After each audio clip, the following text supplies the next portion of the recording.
Chapitre 5. Christ sinon rien. Jésus donc leur dit, « Quand vous aurez élevé le Fils de l'homme, alors vous connaîtrez ce que je suis, et que je ne fais rien de moi-même, mais que je parle selon ce que le Père m'a enseigné. » Jean chapitre 8 verset 28. Car vous êtes morts, et votre vie est cachée avec Christ en Dieu. Quand Christ, votre vie, paraîtra, alors vous paraîtrez aussi avec lui dans la gloire. Colossiens chapitre 3 versets 3 et 4. Car en lui ont été créées toutes les choses qui sont dans les cieux et sur la terre, les visibles et les invisibles, trône, dignité, domination, autorité. Tout a été créé par lui et pour lui. Il est avant toute chose, et toute chose subsiste en lui. Il est la tête du corps de l'Église. Il est le commencement, le premier-né d'entre les morts, afin d'être en tout le premier. Car Dieu a voulu que toute plénitude habitât en lui. Il a voulu par lui réconcilier tout avec lui-même, tant ce qui est sur la terre que ce qui est dans les cieux, en faisant la paix par lui, par le sang de sa croix. Colossiens chapitre 1 versets 16 à 20. Les requêtes et le concept de l'homme. Le don que nous recevons de la main de Dieu, c'est son Fils, Jésus-Christ. Cependant, combien variée est la compréhension de beaucoup à l'égard du Seigneur Jésus. Si vous me le permettez, je dirais que beaucoup d'enfants de Dieu considèrent le Seigneur Jésus comme l'un des nombreux dons de Dieu, alors que d'autres pensent qu'il est le don unique de Dieu. Plusieurs reçoivent le Seigneur Jésus comme leur premier don, car ils croient qu'il y a de nombreux autres dons après lui, alors que d'autres déclarent que le Seigneur Jésus est le don de Dieu, c'est-à-dire qu'il est le seul don de Dieu. Beaucoup, après avoir été sauvés en recevant le Seigneur Jésus, découvrent plus tard qu'il y a encore beaucoup de besoins et de déficiences en eux. Quelques-uns ont découvert que leur tempérament emporté persistait même après avoir été sauvés. D'autres ont vu que leur orgueil les suivait et d'autres encore ont pu constater que leur lâcheté subsistait dans eux.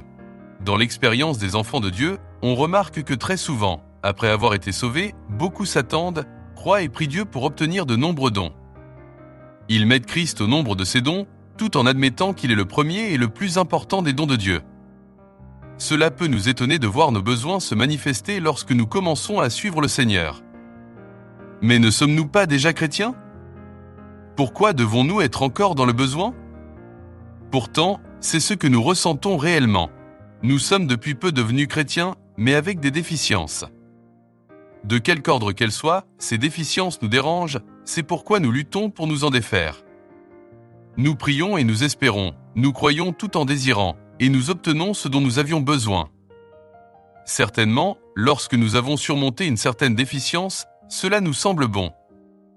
Nos cœurs se réjouissent parce que nous avons obtenu un don. Devant de telles situations, beaucoup d'enfants de Dieu considèrent le don et la grâce de Dieu comme quelque chose qui comble nos désirs. Bien sûr, certains pourront dire « Qu'est-ce que la grâce de Dieu si ce n'est le fait de pallier nos déficiences ?» J'ai dans ma main une Bible qui a 1000 pages. Il me manque la page qui demande à Dieu de me remplir de sa grâce comme si une telle page pouvait exister. En d'autres termes, ce qu'il me manque, c'est seulement des fragments et des portions en sorte que je serai satisfait lorsque tout sera complété. Certaines personnes ont besoin de 5 portions car c'est ce qui leur manque. D'autres ont besoin de 10 portions parce que c'est ce qui leur fait défaut. Mon amour est presque parfait quoiqu'il serait meilleur si un peu d'humilité et de patience pouvaient lui être ajoutés. Je puis encore avoir besoin de ces choses et je serai parvenu à un plus grand degré de perfection lorsque ces choses auront été ajoutées. Dans le concept de l'homme, cette question est toujours en rapport avec ce qui lui manque ou avec ce qu'il veut. C'est pourquoi, habituellement, il s'adresse à Dieu pour combler un besoin particulier. La situation, en fait, est donc la suivante. Ce qui, nous semble-t-il, nous fait défaut, et ce que nous demandons, ce sont des choses, des objets que nous pouvons dénombrer. Nous déclarons vouloir ceci ou cela, et si seulement Dieu nous l'accorde, alors tout ira très bien. Supposons qu'il nous manque la patience. Quelle sorte de patience espérons-nous recevoir ? Nos yeux regardent rarement vers le ciel pour voir notre modèle. Bien au contraire, d'habitude, nous regardons autour de nous. Quel dommage, je ne suis pas aussi bon que monsieur un tel ou un tel. Il est si patient alors que je suis si emporté. Il est tellement aimable tandis que je suis si orgueilleux. Se pourrait-il que je puisse être aussi patient et aimable que lui ? Il y a déjà bien longtemps, et c'était ma première prière après ma nouvelle naissance, je demandais à Dieu de me donner une Bible identique à celle d'un certain frère. Souvent, toutes nos prières ne consistent qu'à demander ce que nous avons vu chez les autres.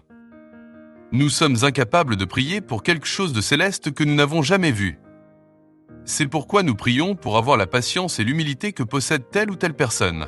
Déjà, en pensée, nous nous sommes fait une idée de ce qu'est l'humilité ou la patience. Puis-je vous poser une question ? Seriez-vous heureux si, aussitôt après avoir cru au Seigneur, Dieu avait prélevé la patience d'une certaine personne et l'avait mise en vous ? Pourriez-vous vous considérer comme pleinement satisfait et parfait s'il en était ainsi ? Nous regardons la patience comme une chose que les autres possèdent. Puisqu'il y a ce trait de caractère appelé patience, nous désirons aussi posséder ce trait particulier. Souvent, nous éprouvons de la haine à cause de ce que nous sommes, parce que nous avons une conception erronée à l'égard de ce mauvais tempérament. Ce serait tellement bien, pensons-nous, si seulement nous avions cette chose que possède cette autre personne. C'est ainsi que beaucoup d'enfants de Dieu considèrent la patience comme une chose. En fait, ils soupirent après quelque chose qui leur permettrait le moyen d'avoir un caractère modéré. Pour eux, la patience est une chose que Dieu possède, ainsi que d'autres sur la terre, mais que n'ont pas. Leur pressant besoin, leur semble-t-il, c'est d'avoir de la patience, ajoutée à ce qu'ils ont déjà pour pouvoir faire d'eux aussi des gens patients. Exprimé en termes simples, c'est en cela que réside la différence fondamentale entre le véritable et le faux christianisme. Beaucoup, parmi le peuple de Dieu, recherchent quelque chose qui leur semble être ailleurs que dans leur propre vie. Ils remarquent qu'un tel et un tel ici, qu'un tel et un tel autre là-bas et qu'un tel autre quelque part ailleurs, le possèdent mais pas eux. En conséquence, ils cherchent une chose, quelque chose qui existerait sur terre. Telle est l'opinion générale parmi la chrétienté. Les gens recherchent et possèdent des choses. Ils s'en réjouissent et sont remplis de reconnaissance à cause de la chose qu'ils ont obtenue. Christ seul. Bien peu nombreux sont ceux qui reconnaissent que dans le domaine spirituel, il n'y a rien en dehors Christ. Il n'y a pas de patience, ni d'humilité, ni de lumière dans le monde spirituel. Ces choses n'existent pas. Il y a Christ et Christ seul. Pour nous faire parvenir à ce but, Dieu doit nécessairement accomplir une œuvre profonde dans nos vies. Lorsque tout d'abord nous avons été sauvés, il nous a été montré que ce qu'il nous fallait, c'était Christ et non pas des œuvres. Nous avons été sauvés par Christ et non en raison de nos efforts. De même, c'est aussi par une révélation que nous pourrons voir que ce dont nous avons besoin, c'est de Christ lui-même et non pas de certaines choses. Alors que beaucoup de choses ont été illuminées lorsque nous avons cru initialement, de même, beaucoup d'autres choses encore devront être complètement brisées aujourd'hui. La seule différence, c'est que ce qui tout d'abord a été détruit, ce sont des péchés, alors que ce qui devra l'être ensuite, ce sont des choses spirituelles. Tout d'abord, c'est l'orgueil, la jalousie, la vaine gloire, le tempérament mauvais ou quelque autre péché qui ont été détruits. Aujourd'hui, notre patience, notre humilité et notre prétendue sainteté doivent aussi être détruits pour pouvoir comprendre que Christ est notre vie et notre tout. Combien grande est la différence entre ce christianisme et celui que les croyants conçoivent habituellement. Bon nombre de frères et de sœurs viennent souvent me parler et me questionner. Vous pouvez faire partie de ceux qui s'estiment meilleurs que les autres, mais j'ai bien peur que vous ne restiez toujours le même tout au long de votre vie, parce que c'est uniquement des choses que vous avez en vous. Eu égard à la patience, vous êtes vraiment très patient, et en considérant l'humilité, vous êtes sûrement très humble. Vous êtes très brillant pour accomplir des tâches et presque bon dans votre conduite. Vous avez de l'amour et toujours désireux d'aider et de pardonner. Selon le standard humain, où pourrait-on trouver un aussi bon chrétien ? Même ainsi, je dois vous dire sans détour que ce que vous avez en vous, ce ne sont que de simples choses. Vous devez réaliser devant Dieu que ce qui est spirituel, ce n'est pas une chose, mais c'est le Seigneur Jésus-Christ. Non pas ce que vous avez, ni ce que vous pouvez faire, ni ce que vous pouvez obtenir, mais seulement ce qu'est Christ.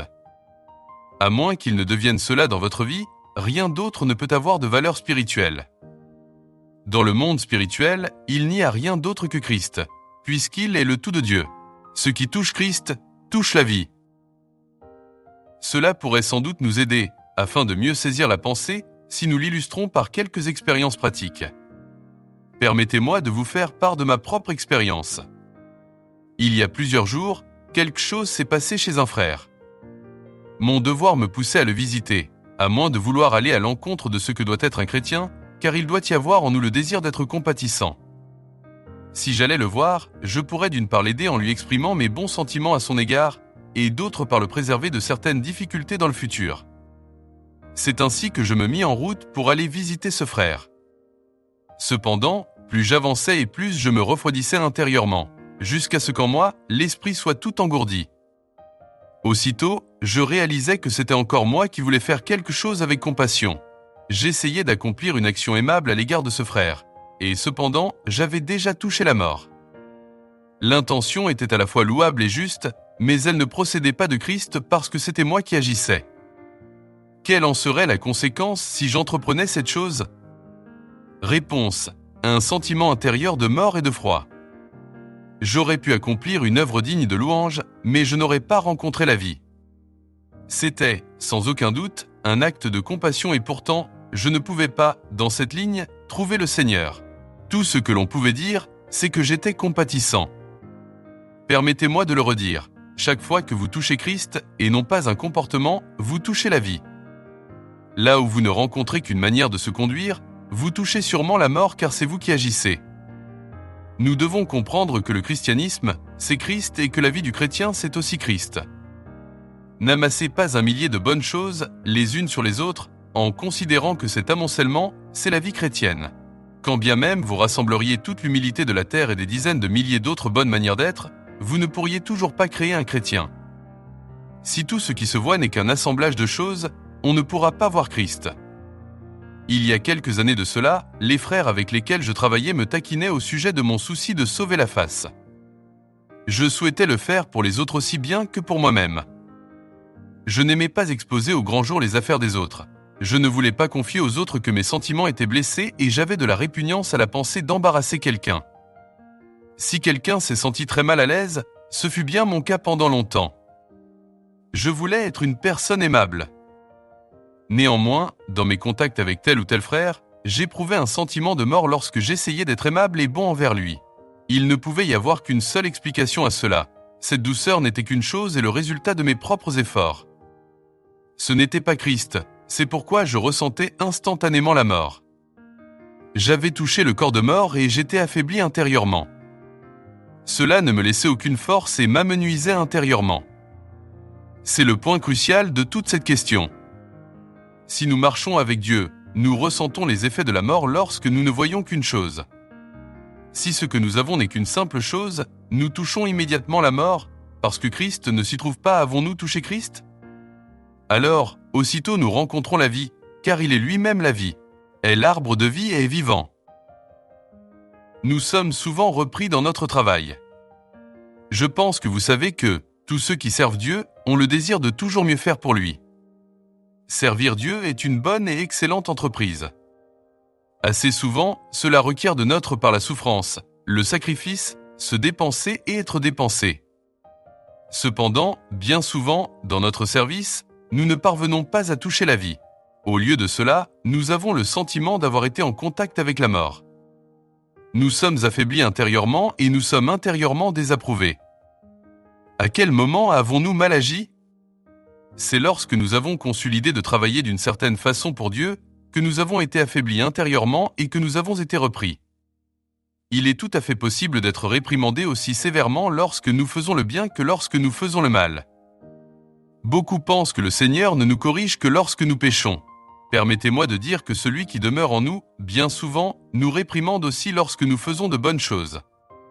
Car le principe pour Dieu, ce n'est pas l'arbre de la connaissance du bien et du mal, mais celui de l'arbre de vie. La connaissance du bien et du mal est inadéquate puisque la finalité est une question de vie. Le jour où quelqu'un mange le fruit de l'arbre de la connaissance du bien et du mal, il meurt. Seul l'arbre de vie est vivant. Deux sortes de vie chrétienne. Il existe deux sortes de vie parmi les enfants de Dieu. L'une est remplie de choses tandis que l'autre c'est Christ. En apparence, elles semblent identiques. C'est pourquoi il est extrêmement difficile de percevoir ce qui les différencie. Les deux parlent de l'humilité, de l'amabilité, de l'amour et du pardon. Elles se distinguent avec peine. Mais en fait, extérieurement, l'une n'est qu'une sorte de chaîne formée de choses, tandis que l'autre c'est Christ lui-même. Combien elles peuvent être dissemblables intérieurement. La croix pour Christ. Laissez-moi le déclarer franchement. Si vous possédez des choses, vous n'avez pas besoin de la croix. Mais si vous avez Christ, vous apprenez la signification de la croix. La croix non seulement interdit notre péché, mais elle paralyse notre activité. Elle réprime nos actes tout comme elle règle notre péché. Beaucoup de difficultés surgissent alors. L'enfant de Dieu peut penser que c'est bien s'il fait ce qui est bon, mais sans réaliser que ce qu'il fait de bon demeure une simple chose. Dans la présence de Dieu, la seule issue c'est Christ. Il est cette bonne chose car Christ est la vie. S'il demeure silencieux, comment pouvons-nous agir ? Nous pouvons facilement apporter des paroles de réconfort, mais s'il ne parle pas, nous n'osons pas parler. Car, si nous le faisons, nous toucherons la mort et nous serons intérieurement faibles et défaits. Nous pouvons, sans aucun effort, aider les autres pour beaucoup de choses et obtenir la louange des hommes comme si nous avions un cœur sensible. Mais, lorsque nous avons accompli toutes ces choses, nous nous sentons intérieurement déprimés. Pouvons-nous voir la croix ? Tout ce que nous pouvons accomplir avec notre bon vouloir ne nécessite pas la croix. Ce n'est que lorsque nous laissons le Seigneur vivre en nous, pour qu'il devienne notre tout, que nous avons besoin de la croix. S'il n'agit pas, comment pouvons-nous agir ? Nous avons besoin de demander à Dieu qu'il nous délivre de nos bonnes œuvres, comme nous le lui demandons aussi pour nos péchés. Souvent, il est relativement plus facile d'être délivré du péché puisque le péché est condamné, que d'être délivré de la vie naturelle puisque pour beaucoup, elle n'est ni condamnée ni rejetée. Christ est la guérison. Que signifie réellement pour nous le fait de dire que Christ est notre tout ? Que signifie vraiment pour nous une telle déclaration ? Je crois que nous pouvons apprendre une bonne leçon par le moyen de notre corps physique. Beaucoup de personnes, physiquement faibles, prient pour leur guérison. À ce sujet, nous pouvons distinguer 3 concepts bien distincts de la foi. Certains croient que Dieu est leur médecin, d'autres croient que Dieu peut leur accorder la guérison et la santé, tandis que d'autres encore croient que Dieu est leur guérison. Lorsque les gens sont atteints de quelques troubles ou maladies physiques, que recherchent-ils ? Ils s'attendent à ce que Dieu soit leur médecin. Puisque Dieu est un Dieu vivant, il peut toucher leur corps par sa puissance et les guérir. Si tel est le cas, permettez-moi de dire que leur Dieu est aussi distant d'eux que peut l'être leur propre médecin. Je me demande si vous avez réellement saisi ce que je viens de dire. Plusieurs s'attendent à ce que Dieu soit leur médecin. Cependant, ils semblent ignorer la chose suivante. Autant un médecin peut être distant de ses malades, autant Dieu peut aussi l'être d'eux. D'autres peut-être ont une meilleure compréhension car ils regardent vers Dieu pour recevoir la guérison et la santé. Un jour, Dieu leur accorde la guérison et ils sont rétablis. Beaucoup prient et recherchent la guérison. Cependant, nombreux sont ceux qui ont encore un corps faible autour de nous. Pourquoi en est-il ainsi ? Parce que dans leur attente que Dieu soit leur médecin ou qu'il leur accorde la guérison, les croyants recherchent encore quelque chose d'extérieur. En réalité, Dieu guérit quelquefois, car c'est sa manière de traiter les petits-enfants. Pour quelqu'un qui a cru récemment, Dieu peut devenir son médecin et lui accorder la guérison. Mais après s'être confié dans le Seigneur, passé un certain temps, ce croyant sera formé par Dieu et discipliné par sa main. Dieu ne voudra plus n'être pour lui que son médecin ou celui qui le guérit, car il a en réserve ce qu'il y a de meilleur pour les siens. Dieu veut être notre guérison. Il veut non pas accorder la guérison, mais être la guérison. Dieu ne veut pas être simplement le Dieu qui guérit, mais bien plus encore, il veut être la guérison. Dieu est ma guérison. Ne disposant pas d'une expression mieux appropriée, je puis seulement dire, avec respect devant Dieu, que Christ est notre guérison. Des multitudes voient la guérison comme un objet, comme quelque chose d'extérieur à Christ. Tant qu'il guérit, tout va bien. Souvenons-nous de la femme qui avait une perte de sang. Luc chapitre 8 verset 43. C'est vrai qu'elle touche à Christ, mais que nous rapporte la Bible ? Christ fut conscient qu'une force était sortie de lui. C'est Christ lui-même qui s'était manifesté. Il n'avait pas accompli une œuvre pour guérir, mais il s'était manifesté comme étant la guérison. Lorsqu'il se manifeste comme étant la guérison, les gens sont guéris. Combien de fois pouvons-nous lever les yeux, malgré la faiblesse continuelle et la souffrance physique et dire « Seigneur, je ne m'attends pas à ce que tu sois mon médecin, pour te quitter après avoir reçu la guérison.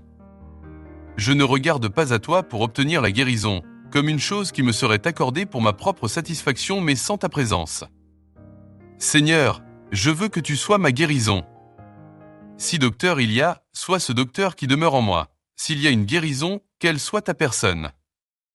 C'est une personne qui est devenue ma guérison. Dieu est ma santé, Christ est ma santé. Voyons-nous toute la différence ? Oui, combien cela est différent. Un jour, lorsque nous apprenons cette leçon, nous obtenons beaucoup plus que la guérison, comme si elle n'était qu'une chose, car nous avons une personne qui devient la vie de notre corps. Aussitôt, tous les autres problèmes sont résolus. Car il y a maintenant une relation entre notre corps et le Seigneur.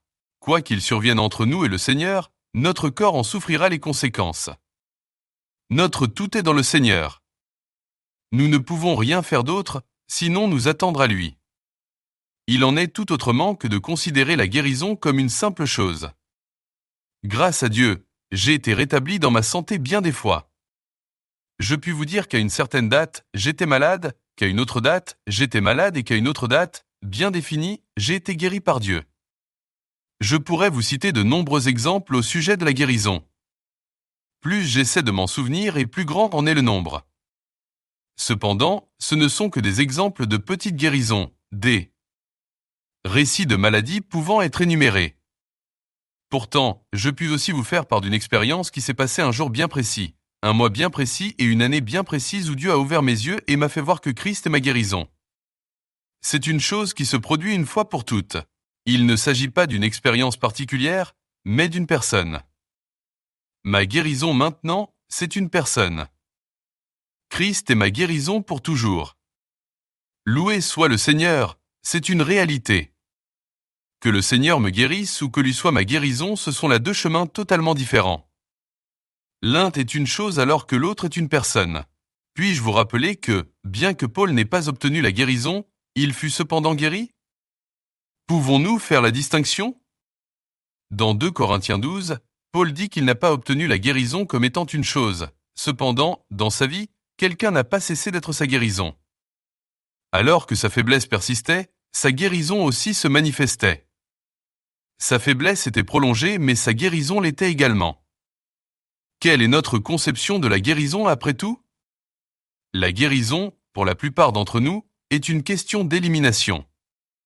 Mais il n'en est pas ainsi. La guérison n'est pas du tout une élimination. La guérison, c'est avoir quelqu'un. Ce n'est pas l'absence de la faiblesse, mais la présence de la puissance. Je me souviens, lorsque je vis cela pour la première fois, comment tout doucement la lumière descendit en moi. À cette époque, ce que je pouvais saisir de manière intelligente, ce n'était seulement que des choses, et autour de moi, je ne voyais aussi que des choses. Je ne savais pas que le Seigneur voulait être toute chose pour moi. Je n'avais pas compris que la guérison n'était pas une chose. Je savais seulement que le Seigneur m'avait donné une promesse.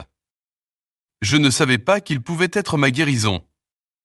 Un jour, je lisais le récit de Paul dans 2 Corinthiens. Je pensais qu'il aurait été très facile pour le Seigneur de lui accorder la guérison. Car pour lui, ôter l'écharpe de Paul était une chose très simple. Il est étrange de constater que Dieu ne le fit pas. C'est pourquoi je me mis à prier. Tout en priant, je me souvins d'une expérience vieille de quelques années. C'était en 1923. Je fus invité à prêcher dans une certaine ville. Je pris une petite embarcation qui remontait le fleuve Ming. Je remarquai que l'embarcation frottait, de temps à autre, sur le lit de la rivière, car le niveau d'eau était bas et le lit du fleuve était irrégulier. Quelquefois, le batelier devait tirer la barque hors de l'eau avec des cordes. Dans ma prière, je me souvins soudainement de cet incident. Je dis alors, Dieu, il est facile pour toi d'ôter ces écueils. Ce serait si bien pour la barque de naviguer avec assez de tirants d'eau si tu enlevais simplement ces écueils. Je relus de nouveau 2 Corinthiens 12 et je découvris que ce fut précisément la prière de Paul. L'eau était basse et les rochers aux arêtes vives se dressaient au milieu du lit de la rivière. C'est pourquoi Paul priait ainsi. Oh Dieu, puisses-tu ôter ces écueils afin que ma barque puisse voguer sur l'eau? À cela Dieu répondit, je n'ôterai pas ces rochers, mais j'élèverai le niveau de l'eau. Lorsque l'eau montera, la barque pourra naviguer aisément. C'est ainsi que Dieu fait. Nous demandons la guérison comme si c'était un objet que l'on peut obtenir, mais Dieu désire être lui-même notre guérison. Il nous portera à travers les situations. Paul demeura avec cette faiblesse. Il n'essaya pas de se défaire de sa faiblesse par ses propres efforts. S'il en avait été ainsi, il aurait dû se garder lui-même avec ses propres forces. Mais c'est la puissance de Christ qui le protégea, c'est Dieu lui-même qui agissait. Nous voyons une nouvelle fois cette distinction fondamentale. D'un côté, c'est Dieu qui accorde une certaine chose, et de l'autre, c'est Dieu lui-même qui est cette chose. Ce qui peut se dénombrer ne dure pas. Que cherchent la plupart des personnes? Avec beaucoup de sérieux, elles sont en quête d'une chose. Bien des sœurs sont venues me faire part d'un problème. Combien elles aspiraient après la patience. C'est pourquoi je me suis souvent fait la réflexion que leur patience devait être vraiment réduite à un simple fil. Voilà leur manière de penser. Si seulement je pouvais être patiente, si Dieu voulait seulement m'accorder une dose de patience à avaler, alors je pourrais être mieux. Elles recherchent la patience comme si c'était une potion médicinale.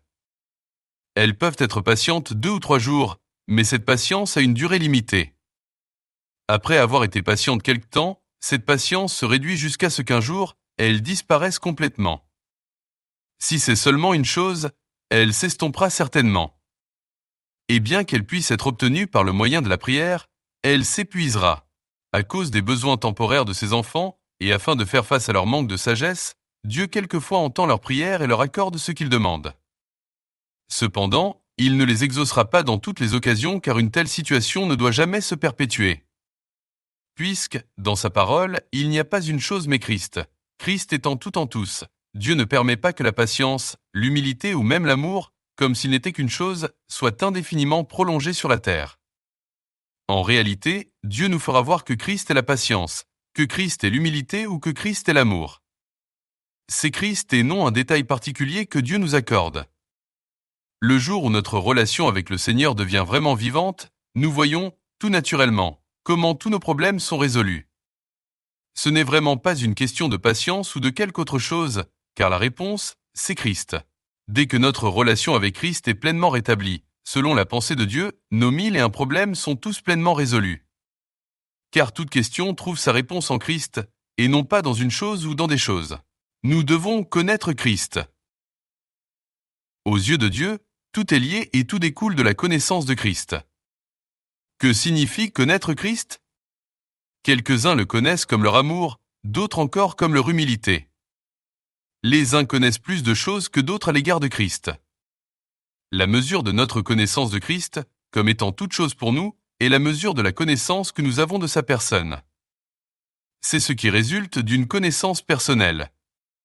Connaître Christ, ce n'est pas un terme abstrait s'appliquant seulement à une vérité objective. Connaître Christ est à la fois actif et réel. C'est saisir qu'il est toute chose pour nous. Il est nôtre dans cette chose-ci et il est nôtre dans cette autre chose-là. Quelqu'un a pu se lever et témoigner qu'il ne savait rien au sujet de la purification, car son cœur, ses pensées et tout le reste étaient souillés. Mais maintenant, loué soit Dieu, Christ est devenu sa purification parce que Dieu a fait qu'il le soit. Aussitôt, vous réalisez que ce n'est pas une chose que vous possédez mais Christ. Puisque Christ demeure en vous, il vous accorde aussi cette chose. Le christianisme, ce n'est pas ce que nous apportons de nous-mêmes, mais ce que Christ manifeste de sa personne. En raison de tout ce que nous avons dit, permettez-moi de déclarer franchement, qu'à moins que les yeux d'un enfant de Dieu ne soient ouverts par lui pour voir que Christ est toutes ces choses, cette personne est de bien peu d'utilité pour Dieu. Car ce qu'elle a, ce sont simplement ses œuvres, ce qu'elle accomplit par elle-même. Même si elle prie et reçoit de Dieu, ce qu'elle a n'est que temporaire, n'ayant que peu de valeur spirituelle pour Dieu. Hélas! Pour beaucoup de personnes, les grâces qu'elles reçoivent de Dieu ne sont rien d'autre que des choses. Certains, cependant, reçoivent la grâce comme une personne. Leur grâce est le Fils de Dieu. Patientez jusqu'au jour où vous pourrez dire à Dieu, « Je te remercie et je te loue, parce que la grâce que j'ai reçue, c'est Christ. » Ma grâce est une personne ayant une personnalité. Oh! Permettez-moi de vous dire que dès que vous voyez une telle différence, vous pouvez immédiatement distinguer la vie de la mort. Beaucoup de frères peuvent seulement distinguer entre le bien et le mal. Ils ne peuvent différencier la vie et la mort. La raison en est simplement qu'ils ne voient pas que toutes choses sont en Christ. Il est à la fois la chose et les effets qu'elle produit. Dans le domaine spirituel, il n'y a ni une chose ni ses effets, mais seulement Christ.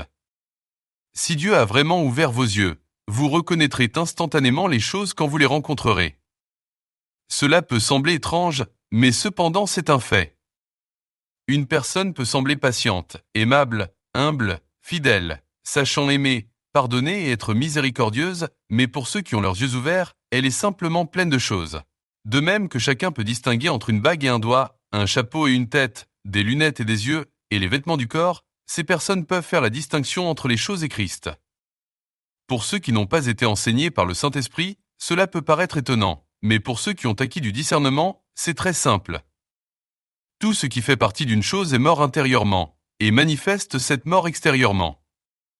Si quelqu'un a de la sensibilité spirituelle, il enregistrera la mort lorsque cette chose agira. Le résultat d'une telle œuvre ne peut être que la mort et non pas la vie. Quelqu'un pourra être très bien, cependant, son influence sera limitée au domaine du bien et du mal et n'aura aucun effet spirituel. Un frère ayant une bonne nature, patient, endurant, sachant se sacrifier et aimable, pourra peut-être vous plaire, mais si ce ne sont que des traits de son propre caractère, ils produiront en vous un sentiment de mort. Vous ne pourrez pas les accueillir. Au contraire, une certaine résistance se manifestera en vous. Personne ne peut calculer la puissance de résistance de cette vie. Quelquefois, une personne peut dire une parole qui semble bonne mais qui cependant est inappropriée, et cela fait apparaître en vous une terrible résistance. Des paroles dites par exemple dans une réunion de prière. Pourquoi quelquefois répondez-vous par un Amen? Parce que vous avez été touché par la vie. En priant, ce frère a touché votre vie, c'est pourquoi, spontanément, vous avez dit Amen. Mais les prières de certaines autres personnes, bien qu'elles puissent être sérieuses et attrayantes, produisent une sensation de froid intérieurement. Il vous tarde qu'elles aient fini de prier, car leur prière n'est pas différente de ce qu'elles sont. Il y a quelque chose qui se dégage, ce quelque chose est semblable au toucher de la mort. Une chose ne manifeste pas seulement la mort dans la personne elle-même, mais également chez les autres. Elle n'a absolument aucune valeur spirituelle car elle est faite par l'homme. Si telle est la situation, nous ne pouvons rien faire d'autre que de nous attendre à lui. Alors, nous verrons de mieux en mieux que nos propres œuvres sont mauvaises. Car si Dieu nous conduit plus loin, nous découvrirons qu'il est nos œuvres autant que nos fautes. Ceux qui pêchent périront avec leurs péchés, et ceux qui dépendent de leurs propres œuvres ne pourront être sauvés par elles. Dieu rejette nos œuvres aussi bien que nos péchés. Il n'accepte qu'une seule chose, c'est son Fils Jésus-Christ. C'est Christ qui devient toute chose pour nous. Grâce à Dieu, c'est le Seigneur et non pas moi. Non pas moi, essayant d'être humble, mais lui-même étant l'humilité. Non pas moi, me démenant pour aimer, mais au lieu de cela, lui qui aime. Il ne me donne pas la puissance car lui-même est ma puissance. Frères et sœurs, je ne sais pas comment je pourrais mieux exprimer cela. Je désirais spécialement que ceux qui sont nés de nouveau récemment soient attentifs. Lorsque vous serez délivrés des choses spirituelles, vous toucherez le Seigneur. Il vaut mieux que vous saisissiez cela le plus tôt possible autrement. Cela deviendra de plus en plus difficile avec le temps. Plus il y aura dans votre vie de choses amassées, et plus il vous sera dur d'y voir clair à travers. Combien Dieu se verrait contraint de nous discipliner pour enlever toutes ces choses qui sont en nous, afin que nous puissions recevoir uniquement Christ. C'est ce que Dieu ferait sûrement. J'attends le jour où toutes choses, celles qui sont dans les cieux et celles qui sont sur la terre, seront rassemblées en Christ. En ce jour-là, cette parole de Dieu qui déclare que Christ est tout, s'accomplira. Laissez-moi vous poser cette question. Comment pouvez-vous supposer que Christ soit tout un jour, si aujourd'hui, vous ne le connaissez pas lui, comme étant votre tout? Maintenant même, Christ veut devenir toutes vos choses. Dieu nous a donné son propre Fils. Dieu s'est lui-même donné à nous. Ainsi donc, que Christ soit tout pour nous aujourd'hui. Il ne devrait pas y avoir de distinction entre Christ et les choses. Rien n'est spirituel, seul Christ l'est. Il est tout et en tous. Cette réalité doit devenir évidente, maintenant, dans l'Église et en nous. Puissions-nous déclarer aujourd'hui que Christ est tout et qu'il est en tous. Il est dans ma patience, il est dans ma gentillesse, il est dans mon amour. Car il est tout. Regardons plus loin, vers ce jour où le Fils de Dieu sera manifesté pour être tout et en tous. Il a vraiment la prééminence sur toute chose. C'est pourquoi nous savons que les leçons que nous apprenons aujourd'hui sont en vue de ce jour-là. Que Dieu nous bénisse. Prière.